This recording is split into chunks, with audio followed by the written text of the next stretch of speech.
اللہ اللہ اللہ اللہ۔ السلام علیکم ورحمۃ اللہ وبرکاتہ۔ بسم اللہ الرحمن الرحیم، والصلاة والسلام علی سیدنا و مولانا محمد وعلی آلہ واصحابہ اجمعین، اما بعد۔ الحمدللہ سفر حج سے واپسی کو 10 دن ہو چکے ہیں، لیکن فلو کا مجھے جو اٹیک ہوا وہ ابھی تک چل رہا ہے، طبیعت ساتھ نہیں دے رہی، لیکن محرم کی آمد ہے تو چند ایک ضروری باتیں آپ سب کے سامنے لانا چاہتا ہوں۔ اس لیے طبیعت کی ناگواری کے باوجود میں کوشش کروں گا کہ چند باتیں آپ کے سامنے آ جائیں۔ اللہ تعالیٰ نے ہمارا سال، ویسے تو چاند بھی اللہ کا، سورج بھی اللہ کا، تو یہ نہیں کہا جا سکتا کہ سورج کا کیلنڈر کافروں کا ہے اور چاند کا کیلنڈر مسلمانوں کا ہے۔ جب چاند بھی اللہ کا، الشمس والقمر والنجوم مسخرات بامرہ، سورج بھی اللہ کا، چاند بھی اللہ کا، تارے بھی اللہ کے، تو جنوری فروری کا کیلنڈر بھی اللہ کا ہے اور محرم سفر کا بھی اللہ ہی کا ہے۔ لیکن اللہ نے ہمارے لیے، ہمارے نبی پاک صلی اللہ علیہ وسلم کے لیے یہ چاند کا کیلنڈر پسند فرمایا۔ اس کی وجہ مجھے پہلی دفعہ ناروے جب میں نارتھ پول پر گیا، نارتھ کیپ، پول تو بہت آگے ہے، نارتھ کیپ پر گیا، جہاں وہاں پہلا آخری شہر آلٹا آتا ہے، جس کی 10-12 ہزار کی آبادی ہے، اور پھر اس کے بعد بالکل آخر میں نارتھ کے جہاں زمین ختم ہو رہی وہاں ایک گاؤں آتا ہے، وہ مشکل سا نام ہے، مجھے یاد نہیں رہتا، اس کی کوئی 1.5-2 ہزار کی آبادی ہے، باقی آبادی وہاں پھیلی، اوپر ناروے بھی لگ جاتا ہے، سویڈن بھی لگتا ہے، فن لینڈ بھی لگتا ہے۔ وہاں سورج کا کیلنڈر فیل ہو جاتا ہے، کیونکہ 2 مہینے وہاں جون جولائی سورج نظروں کے سامنے رہتا ہے، غروب ہی نہیں ہوتا، اور نومبر دسمبر وہاں سورج غروب ہو جاتا ہے اور نظر ہی نہیں آتا۔ میں جب گیا تو اگست کا مہینہ تھا اور سورج چند منٹ کے لیے ڈوبنا شروع ہوا تھا۔ وہاں جا کر مجھے یہ بات سمجھ میں آئی کہ ہمارے نبی تو عالمی نبی ہیں، سارے عالم کے نبی ہیں، آپ کو ایسی چیز، ہر وہ چیز دے گی جو پورے عالم میں ہر وقت اپلائی ہو سکے۔ سورج کا کیلنڈر اوپر ٹاپ نارتھ کے جو پول کے قریب علاقے ہیں وہاں فیل ہو جاتا ہے۔ ساؤتھ پول پر میں گیا نہیں ہوں، لیکن نارتھ پول کے بالکل قریب پہنچا ہوں، تو وہاں سورج کا کیلنڈر فیل ہو جاتا ہے، لیکن چاند کا کیلنڈر وہاں باقاعدہ چلتا ہے، چاند نکلتا بھی ہے، ڈوبتا بھی ہے، گھٹتا بھی ہے، بڑھتا بھی ہے، اور چاند کا نکلنا رات کا پتہ بتاتا ہے اور چاند کا ڈوبنا وہ دن کا پتہ بتاتا ہے۔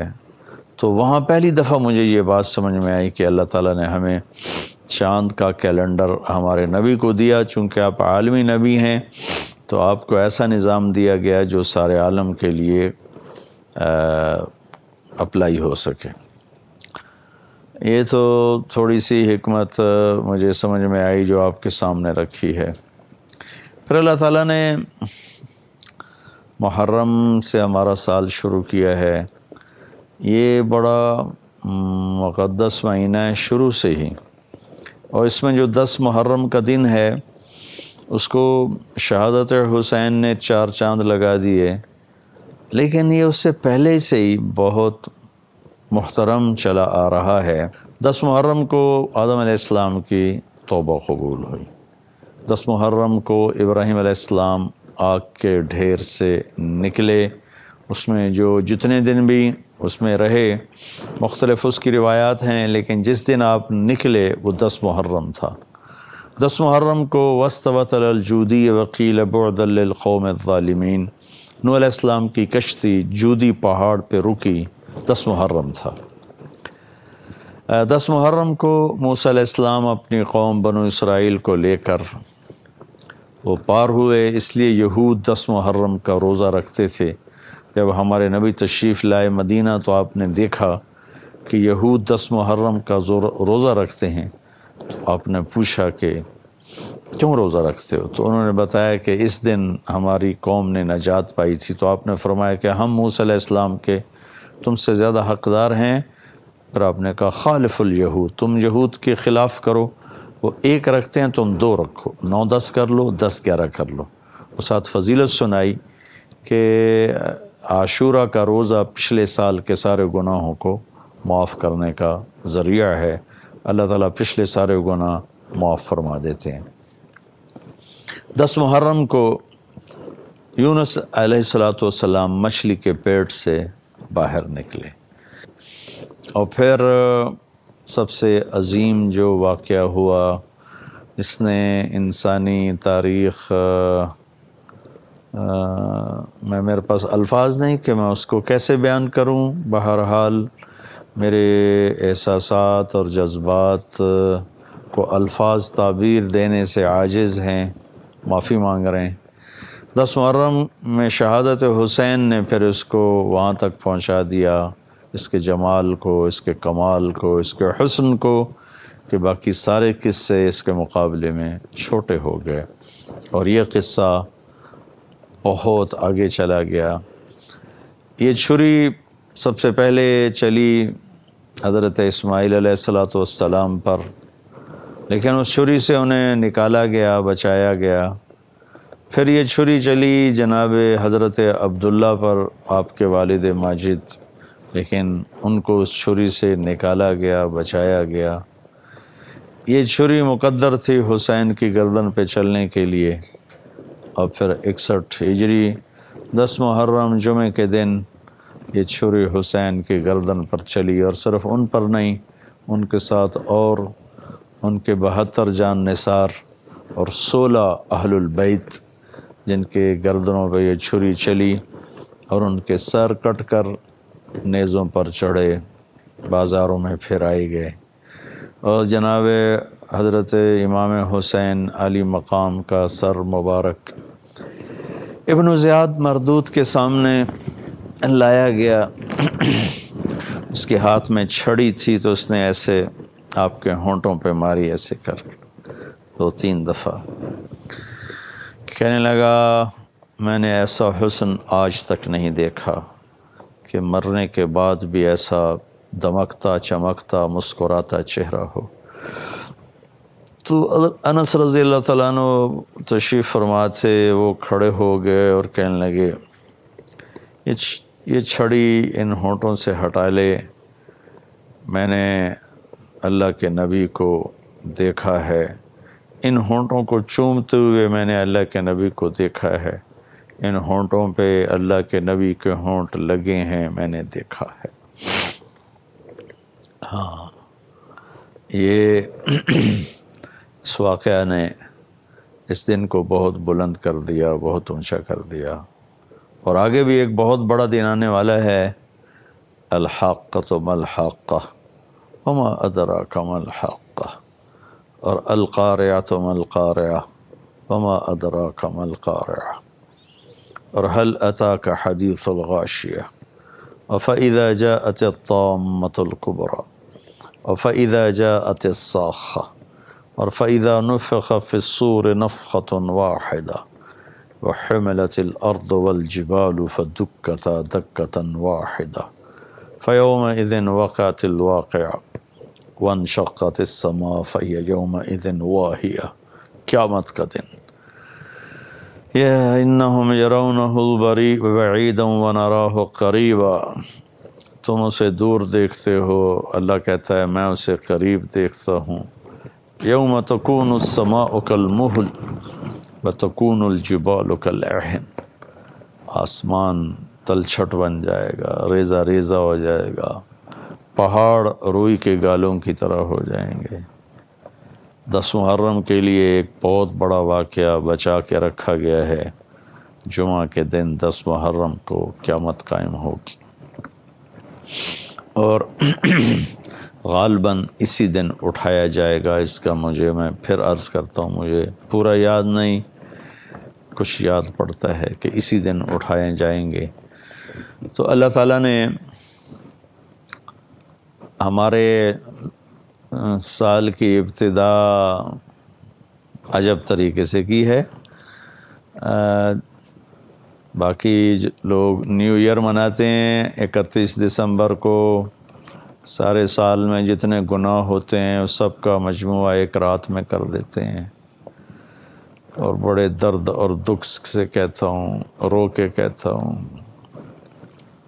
کہ امت محمد بھی ایسے ہی سال مناتی ہے جیسے غیر مناتے ہیں، جیسے اوپر کوئی دیکھنے والا نہیں ہے۔ کاہے کی خوشی، کس بات کی خوشی؟ زندگی تو ایک سال گھٹ گئی، گردش دوران ایک سال چرا لیا، 12 مہینے چرا لیے، 30 دن چرا لیے، 52 ہفتے چرا لیے، ہر دن کے 24 گھنٹے، ہر گھنٹے کے 60 منٹ، ہر منٹ کے 60 سیکنڈ ہمارے ہاتھوں سے نکل گئے۔ ہم 1 سال اور قبر کے قریب چلے گئے، دنیا دور چلی گئی، آخرت قریب آ گئی۔ پھر ساری دنیا میں مستی، غفلت، ناچ گانا، فحاشی، زنا، پوری دنیا کے 5 اسٹار ہوٹلز میں اس دن کمرہ نہیں ملتا۔ اچھا میرا اللہ کبھی تو اپنی دھرتی کو اس غلاظت سے صاف کرے گا، اور ایک پیارا خوبصورت ماحول دنیا دیکھے گی، اس میں عزت بھی ہوگی، ناموس بھی ہوگی۔ خیر، میں تو محرم کی بات کر رہا تھا۔ ہمارا سال رونے دھونے سے شروع ہوتا ہے کہ 27 صفر عمر رضی اللہ تعالیٰ عنہ کو ابو لولو فارسی نے زخمی کیا، اور 3 دن کے بعد آپ کا انتقال ہوا، اور 1 محرم کو آپ کی تدفین ہوئی، 29 1 محرم کو آپ کی تدفین ہوئی۔ تو ہمارے سال کی ابتدا ایک ایسی بڑی شخصیت کی شہادت کی یاد دلاتی ہے۔ 1,24,000 صحابہ مرید ہیں، طلبکار، اور عمر رضی اللہ عنہ کو طلب کیا گیا، وہ مراد ہیں، ایک ہی شخص ہیں جو مراد ہیں۔ اللہم اعز الاسلام بعہد العمرین وبعمر بن الخطاب خاصتاً۔ بدھ کو رات کو یہ دعا مانگی تھی آپ نے، اور جمعرات کو عمر اسلام لے آئے تھے۔ یا اللہ اسلام کو عزت عطا فرمائیں 2 عمر میں سے ایک کے ذریعے، اور خاص طور پر عمر بن خطاب کے ذریعے۔ اگلے دن عمر رضی اللہ عنہ ایمان لے آئے۔ اور پھر 61 ہجری میں کربلا کا واقعہ ہوا، جس نے مظلومیت کی آخری داستان لکھی، اور ظلم کی بھی آخری داستان لکھی۔ نہ ایسا ظلم کبھی آئندہ، نہ ایسے اہل بیت آئیں گے۔ ظلم تو ہر دور میں رہا، مقدار کے اعتبار سے اس سے بڑے بڑے ظلم ہوئے۔ چنگیز خان نے 40 بڑے بڑے شہر صفحہ ہستی سے مٹا دیے، کروڑوں انسانوں کو کھوپڑیاں اڑا کے مینار بنا دیے۔ لیکن کیفیت،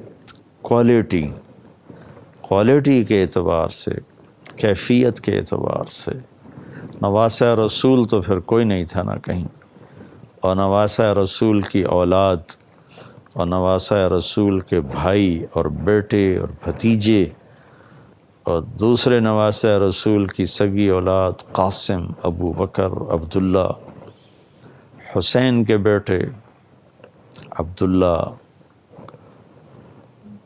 علی الاکبر، علی الاصغر، یہ تو دوبارہ نہیں آئیں گے۔ ان پر تلواریں چلیں، انہیں ذبح کیا گیا۔ قاسم کو لٹا کے ذبح کر دیا ایک کوفی نے۔ اس اہل البیت کے قافلے میں سب سے حسین قاسم بن حسن تھے۔ جب ان پہ حملہ ہوا تو انہوں نے آواز لگائی، یا عمّا، آئے چچا۔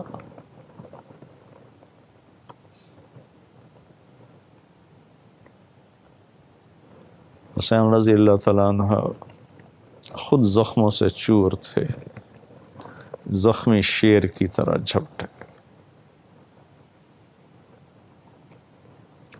لوہے کی دیواروں کو چیرتے ہوئے جب پہنچے تو بھتیجا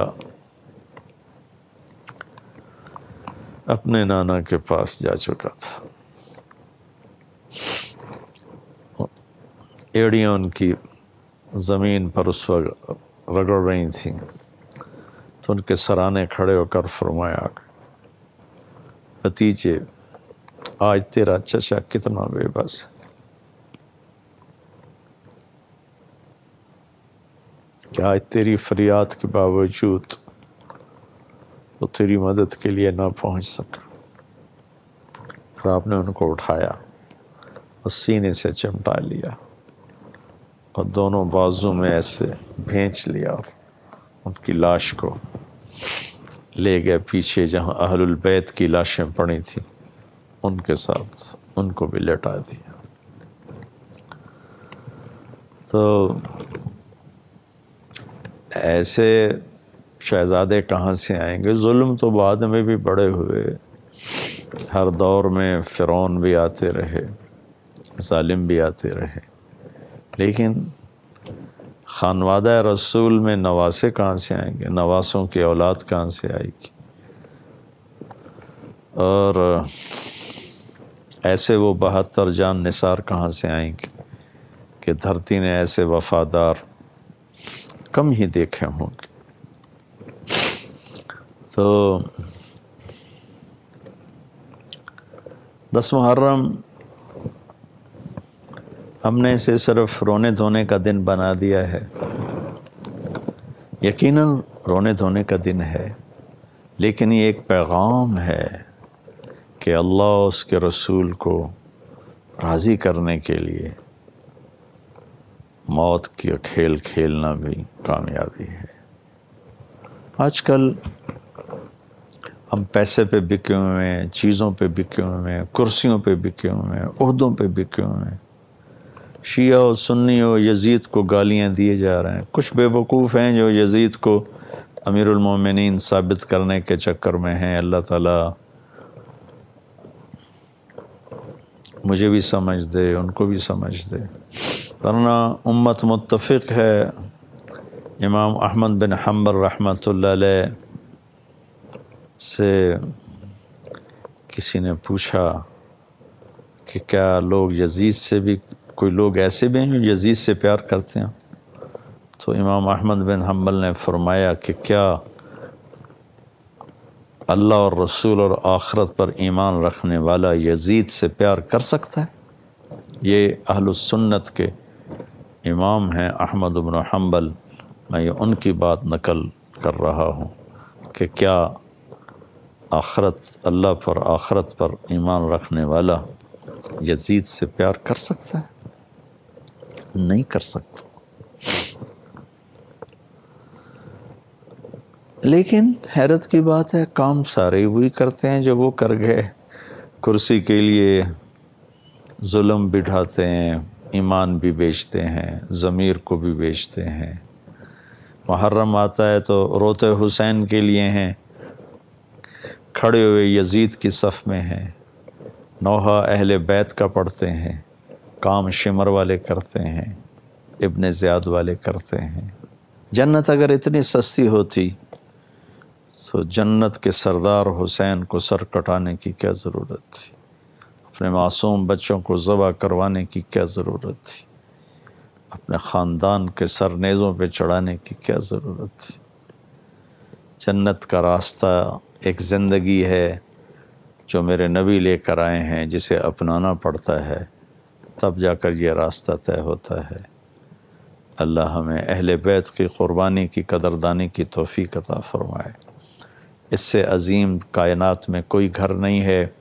انما یرید اللہ لِيُذْهِبَ عَنْكُمُ الرِّجْسَ أَهْلَ الْبَيْتِ وَيُطَهِّرَكُمْ تَطْهِيرًا، اس سے بڑا کوئی گھر نہیں ہے۔